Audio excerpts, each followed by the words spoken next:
Hey guys, Tarkat here, and I want to do my build guide for Taki Flickerfinder, the Pathfinder Oros Sacrifice Flicker Strike character. Now, the way this video will work is I'm going to briefly go over the mechanics of Oros Sacrifice and Flicker, because that's something that a lot of people often ask me in the stream. Briefly go over why I believe Pathfinder is the best option for this build, then do a brief skill tree breakdown, a few leveling options, and then we'll do a nice map at the end, so you get like a decent idea of how it all sort of comes together.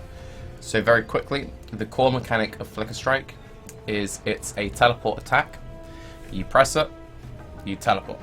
It normally has a cooldown, but you can bypass the cooldown by using a Frenzy Charge. The way that Oros Sacrifice works is if you look right at the bottom, gain a Frenzy Charge if an attack ignites an enemy. Now because we use Flicker Strike linked with Multi-Strike, when we flicker we actually do it 3 times, right? And if we ignite an enemy, we gain a Frenzy Charge. So as long as you're gaining a Frenzy Charge on one of those 3 bounces, you can infinitely sustain your Flicker Strike. Now, because we have the Frenzy Charge generation on Ignite, and you also have stuff like Blood Rage, but the main way of sustaining is through the Ignite, and that's why I much prefer playing Oros Sacrifice Flicker Strike to doing like Crit Daggers or something. Because Crit Daggers or all these other kinds of Flicker Strikes which don't use Oros, they're a bit gimmicky when it comes to raw single target, and for raw single target, it's very important that you can infinitely sustain your flicker. Cool.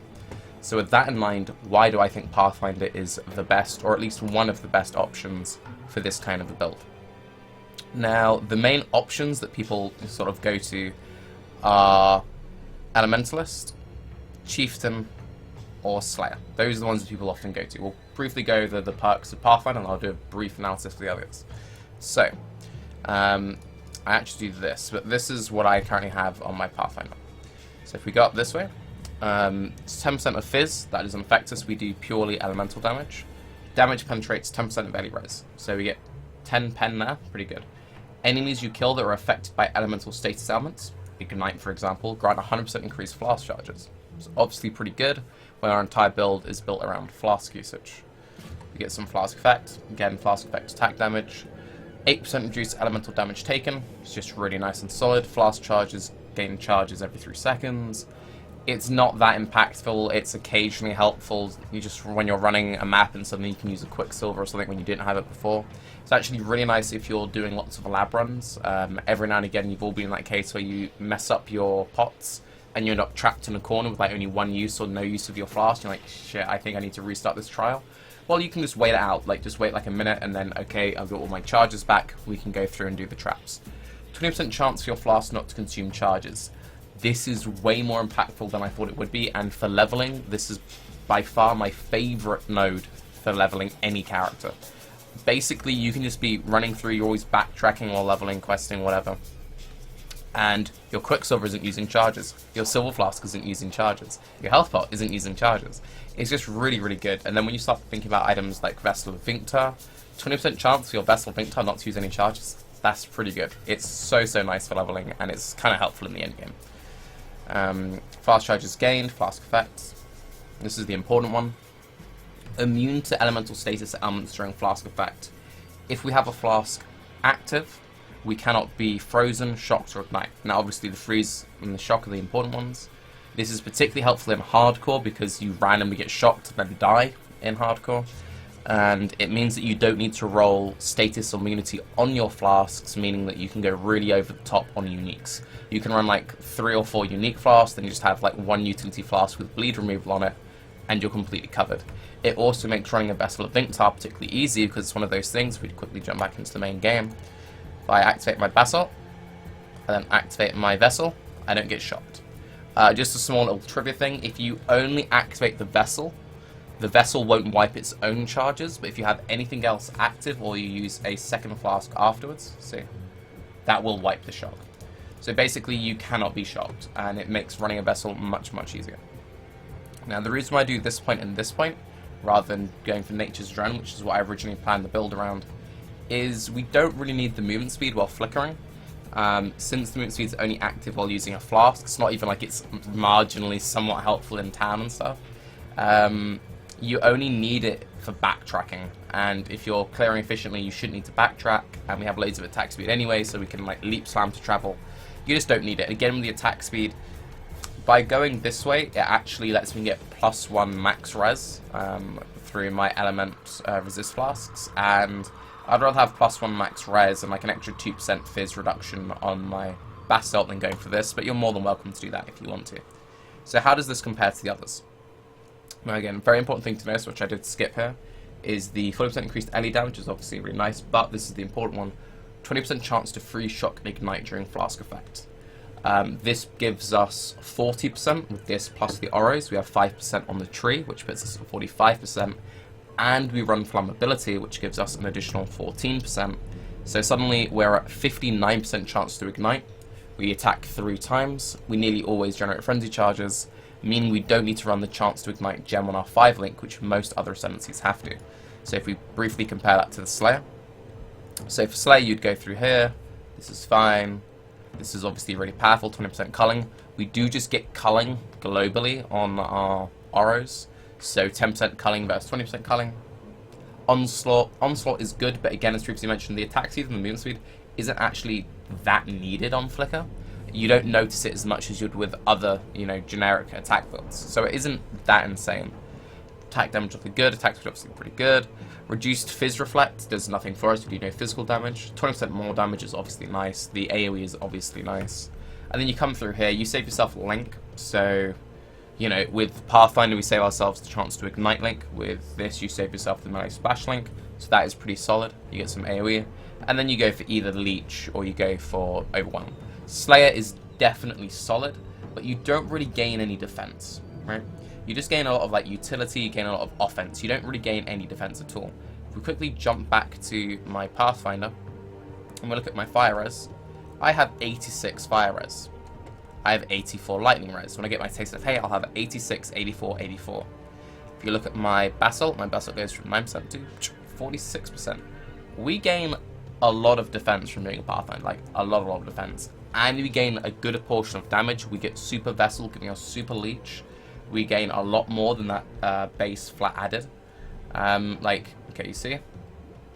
Yeah, that's a lot of lightning damage. We gain a lot of offense and a lot of defense through Pathfinder. So I think it just trumps out Slayer for that alone. Right, now let's go to the other one, which we often talk about, is Chieftain. Chieftain, in my opinion, is the worst ascendancy class in the world, but I'll try and go through this briefly. You get some life regen, cool. You gain some resistances, a little bit of reduced mana cost. That's actually quite helpful for Flicker Strike. A little bit of increased armor. We don't really scale armor at all. And a little bit of increased strength. Okay, so this is decent for a 2.0. Gain some fire damage, gain some regen. 15% chance to ignite. You get more ignite chance from Pathfinder. 35% increased damage. 35% damage isn't that amazing for a 2.0. Come through here, some fire damage, some regen. 1% of Fire Leech's life, that's pretty good, but we do get Life Leech as an option from both Slayer and Pathfinder through the Super Vessels, stuff like that. 10% Pen, we get 10% Pen as a Pathfinder. Fizz doesn't do anything for us, Totems don't do anything for us. Then you get this, or you go for Point, which isn't that great, so basically you get this. Some more life regen per endurance charge, and a way to generate endurance charges. No real defense in there, some offense, but less offense than you get from the other two options. Now let's quickly jump over to Elementalist. From Elementalist, the big one is the 50% reduced reflected any damage taken. Well, as a Pathfinder, I have 86% max fire res, which covers me versus reflect, so those kind of wash each other out. For each element you've hit by, you gain some situational increased damage, some situational reduced damage. We have that 8% reduced just baseline in Pathfinder, so this is kind of a wash. You would then probably go for the shock route, but we already shock anyway with our 100% Vessel of Finctar uptime, so maybe not this way. You have to now maintain elementals. Elementals can get you killed in chain maps. So, okay, I guess that's fine. This gives you a bit of AoE. You get more AoE doing it as a Slayer. It's just, none of them really work that well. We have so much just core synergy as Pathfinder, and also this start is really inefficient. You have to do stuff like coming out the side here or coming out the side here. You waste a lot of points. The start of Ranger is super efficient because you just get life, and life is really, really good. I prefer the Ranger start to the Duelist start. It's very localized for heavily investing into Flasks. I prefer it to the Marauder start just because, again, it's just so well localized. I just think Pathfinder from a tree perspective is the best, and I also think from a just, you know, offense D perspective is the best. So, with all of that in mind, let's just quickly cover the gearing, and then we'll... Actually, no, let's cover the skill tree while we're looking at the skill tree. So, as you can see, this is actually an incredibly tanky build. We have 198% maximum life, and we have 6 jewels. Now, this jewel here, you put the Fireborn jewel, which, as you can see, the Fireborn jewel converts your damage stuff to apply to fire. So you see these notes now read it as fire damage instead of fizz damage. Fire damage, fire damage, fire damage. So basically this makes this a super efficient damage cluster, which is pretty solid. You get lots of really nice jewels. Jewels are really good. Fun little fact, I highly recommend running a Conqueror's Potency, at least early on. It gives you increased effect of your curses. We are dual curse. And it gives you 8% increased effect of your flasks, which is the difference of like 1 max res. It's just pretty solid early on. You would eventually replace this when you have, you know, GG 4-stat jewels. But for a flask-orientated build, this is actually, you know, pretty good. And for anyone playing Pathfinder in general, I'd probably recommend using this jewel just to start out with. It's really, really solid. You then just sort of travel up through here, pretty basic. Pick up this, all pretty basic. I'd rather take the 3 points here than doing the 2 points here, just because it gives us a jewel. Until you have a jewel, you can travel through this way. But, I mean, in all honesty, this is just better. Grab the AoE. Flicker Strike hasn't got the AoE tag, but Melee Splash adds the AoE tag, so scaling AoE does work. Get some nice regen, get another jewel. Elite Overload. We have more than enough accuracy because we have a decent amount of base dex. We run Poacher's Mark, which reduces the monster's chance to evade. It's fine. We don't have 100% uptime on Elite Overload, but since it's quite a long buff and we have such good clear speed, you know, we can keep up most of the time. And since we travel right past it for 1 point, it is worth getting. Come through here, grab the life, grab more flask effect, grab some more AoE. One thing I will quickly mention is if you want to, you can travel along the top and maybe cut some jewels to fit this in and grab Jewel Curse on the tree. I'm currently getting Jewel Curse from my gear. With a Heretic's Veil, you could probably actually fit Tri-Curse into this build, and you'd probably run something like Ellie Weakness or Enfeeble or Temp Chains. But, you know, the option is there. So if we quickly go over my gear, and then we'll go into this map. So, obviously, Oros Sacrifice, the most important thing you're looking for is just getting the best flat fire damage. It rolls up to 600%.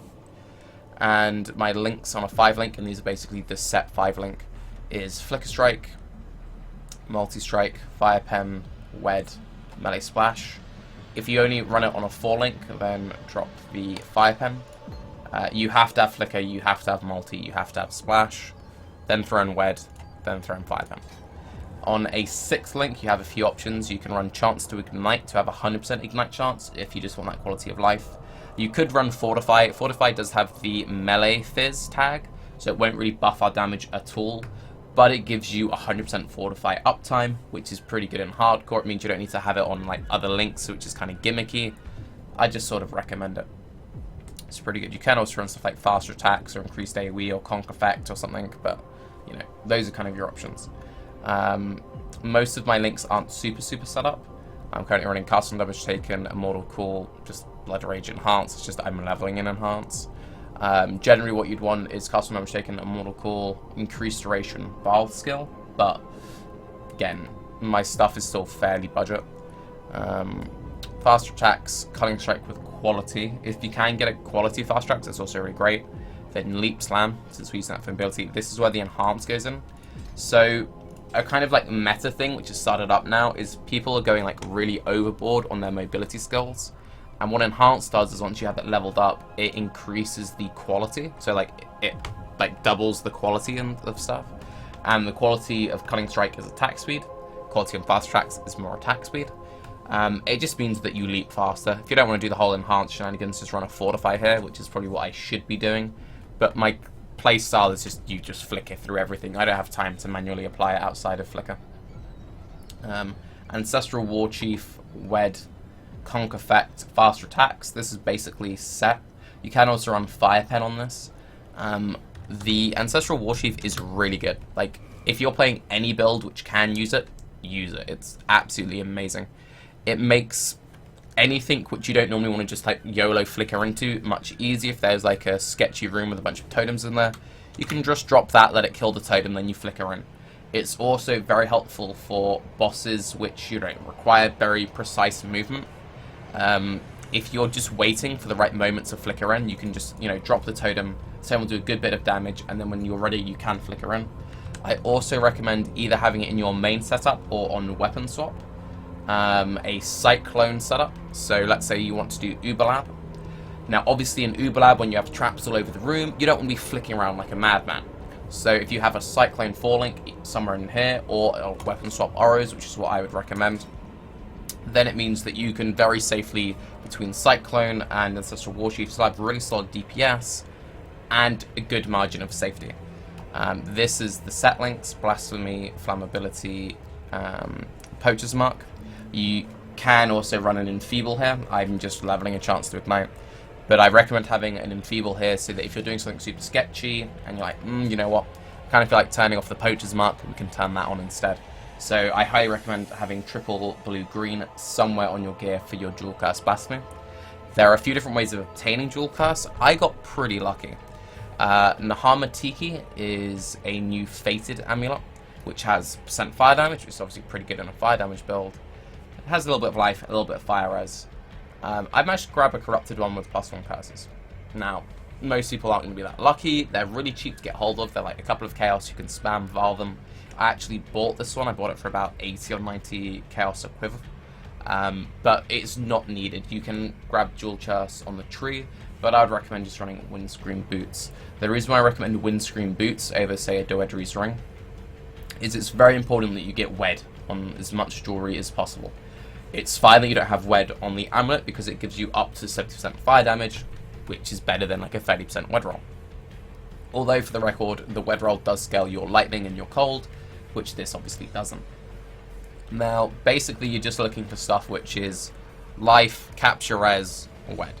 This is a pretty GG ring for the kind of build that I'm doing. It just works. It's pretty solid. Now, even though I have 86 fire res, I do recommend running a Sibyl's Lament if you can fit it into your build. If you need the resist, drop it, run something else. But if you don't need the resist, I do recommend running one. The biggest issue that Oros builds have is Reflect. Now, you can manage it completely fine with Flask usage, and when we jump into the map, you'll see I have permanent Flasks.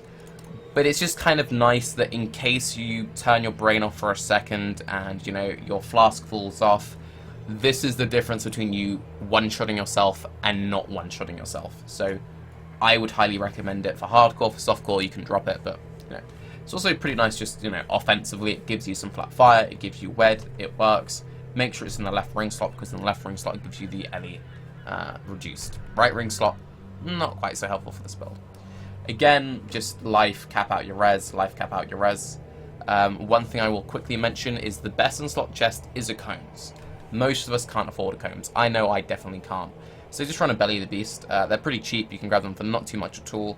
And they're actually really nice with this build. They have the increased Flask life recovery rate. We have a lot of Flask effectiveness in this build. With all of the Flask effectiveness we have, with the increased life Flask nodes here, we get like ridiculous healing off a bubbling or a seething. It's nearly like a full heal. And that's pretty solid. So yeah, that's kind of like the budget option. For leveling, obviously, since, you know, you can't really level as Flicker, since you can't use Oros Sacrifice till 67, I highly recommend you go for a melee setup, and I'll cover the items I recommend for that. I used Cleave until level 12. At level 12, grab Sunder. Just use whatever two-handed weapon you can. At 18, grab a Wide Swing. And keep sundering your way until the Joffrey's Baptism, which you can grab at 27. Then, when you get to 31, you can grab a Restoration Gem, at which point you stop to Earthquake Restoration. Keep using the Joffreys until you can grab the Cauterizer at 40. The Cauterizer is really OP. It's nearly as much DPS as a Moroi. This will carry you all the way to 67. Very briefly on the tree, if you just rush these two-handed nodes and these two-handed nodes, these will carry you through the leveling, and just grab life, basically. Just grab life all the way. You have a super safe time, and it's completely face roll. I'd also recommend picking up a Wall of Brambles if you can. The 2000 armor, which is actually 2.4k armor with quality, is really good. You can grab one of these for a few chaos. They basically make you immune to fizz damage up until the end of crawl. And it means you can rush your labs early, it means you can play with your brain completely turned off, and it's really, really good. Also, the Hoop of all Iron Rings, these are cheap, these are like 1 chaos, and people always forget these exist. This is a terribly rolled one, this is one which just dropped to me, but they rolled up to 20% increased damage, you get a bunch of all attributes, you gain a bunch of all res, you gain a little bit of rarity. Like, these are just really solid leveling rings. So yeah, that's what I would recommend for leveling. Now, when it comes to, oh, is this build super expensive? Not really. The only thing you need is the Oros and the Fireborn.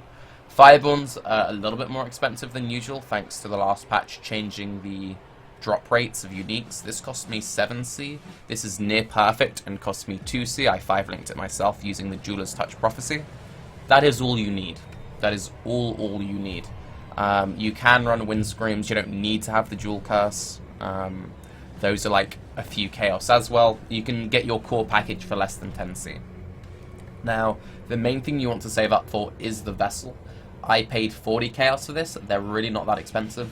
Just make sure you get the one which adds the flat lightning damage to your attacks. But yeah, for 10C you can get the core build running, and then you want to save up and grab the Vessel as soon as possible. That's like 40 chaos at the time that I bought this, and this is Prophecy hardcore prices. And then you just want to go about filling your gear, get the best gear you can, and then do what I'm currently doing, which is saving up for the Taste of Hate and the Roomies and all of that good. You can also run an Itziri's Promise to start as a budget vessel. These are like a couple of chaos, just worry about the percent Ellie roll, it gives you some leech, gives you a bunch of chaos res. You can run one permanently instead of a granite, but I'd rather just run the granite. I do swap this in and out for Jungle Valley maps, and since we are going into Jungle Valley map, I will actually be running it for that. So, yeah. Let's show you the playstyle. Now, one quick word of warning is the playstyle isn't for everyone. It's a lot harder to watch than it is to play. Playing it, you actually have a very good idea of where you're going. Right? Just take that into account. But as you can see, you just sort of sonic your way through the map. Everything is always shocked thanks to the Vessel. The clear speed is pretty good. We're only level 85. And yeah, this is on a 5-link. It's pretty good. Pretty good. Now again, if you want to go just full YOLO DPS, on the 6th link you run Conk Effect, and that'll be a pretty big DPS boost. But this just sort of works. You can face roll most things. With the nature of Flicker, you're not immune to damage while flickering, but you only really get hit by AoE attacks and like spells, stuff traveling along the floor. Because you just move so quickly, auto attacks don't really hit you. You just sort of bounce about, nothing really touches you, and then occasionally you take spiky damage. Well, with this super flask, with all that other good, as long as you're like half decent at keeping your flasks up, and you can see how quickly they just instantly refill. I have 260% increased flask charges gained. I have perm uptime on my Vessel. It's really good. But we'll just bounce around, give you an idea of what the build is. I'm not going to pick up a loot. I'll grab all that stuff at the end. When you see your character running just like slashes at the air, it's just a weird thing with Flicker and auto locking on. Just walk slightly to the side. Let's just fill this up real quick. Let's just go back to town. Okay. But yeah, it just really works, and I haven't got the core stuff, which makes this ridiculous. Once you have stuff like a Taste of Hate, this becomes completely and utterly obscene. Once you have stuff like a well-rolled Roomies, completely and utterly obscene. Once you have, you know, all your 4-stat jewels with life and damage, becomes pretty fucking obscene. Okay, we messed up a little bit. We didn't kill it in one phase, feels bad, man. Let's make sure I keep my flask rolling.